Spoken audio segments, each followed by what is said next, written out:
Достар, бүгін осындай бента торт жасайтын боламыз. Үй жағдайында қарапайым тұрмыстық құралдармен жасаймыз. Бізге қажет болатын заттар: май, сүт, ұн, жұмыртқа, творожный сыр және сливки.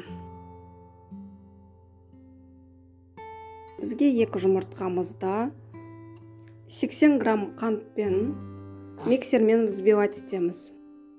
Ванилин қоссаңыздар да болады. Ал кеттік.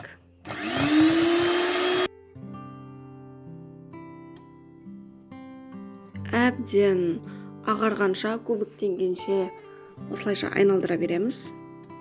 Сүтіміз бен сұйық майымызды құямыз. Ұнымызды қопсытқышпен бірге арнайлап үккіштен өткізіп аламыз. Мен өткізіп алдым. Енді жемендеп миксерге сала отырып айналдырамыз.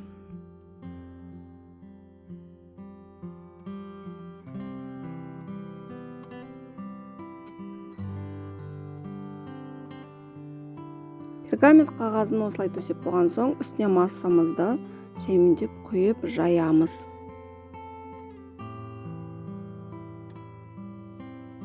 Қызып тұрған пеште 180 градуста 17 минуттай пісіріп аламыз. Қарап тұруымыз қажет.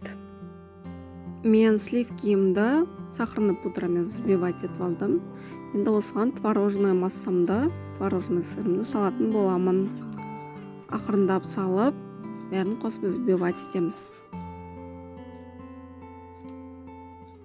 Байқасаңыздар, мен қолбақырашты пайдаланып тұрмын.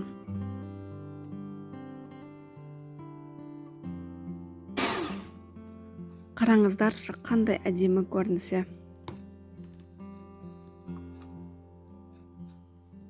Мен тесто кесетін форма емес, осындай кәдімгі обыкновенный кружкамнан пайдаланатын боламын.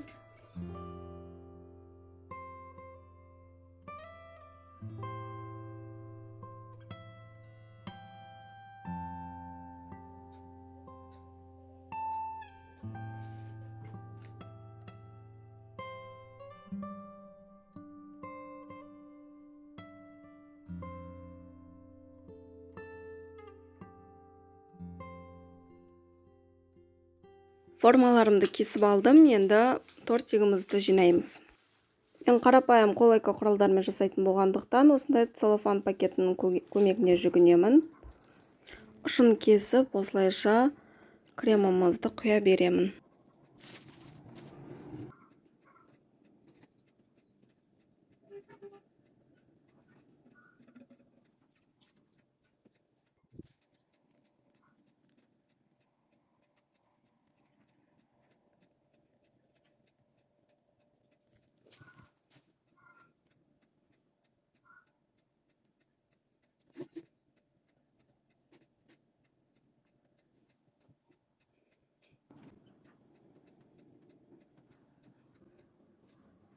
Осылайша лопаткамен кремамызды тортымыздың жан-жағына жаға береміз. Байқасаңыздар, менің тортым жылжып кетіп жатыр. Үлкендеу тарелка болып қалды. Маған енді кішкентай тарелкаға мен ауыстырып алдым. Сіздер енді ең басында тортты жинаған кезде бірінші кождың астына крем жағып алсаңыздар, бүйтіп тая қоймас.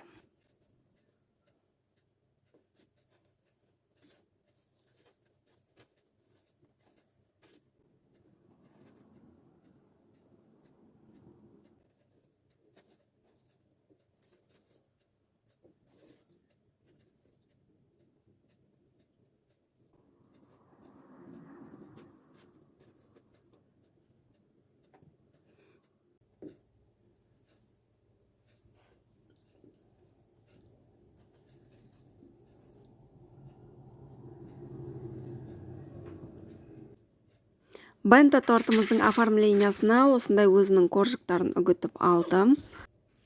Осының өзін лопаткамен жабыстырып сәндеймін.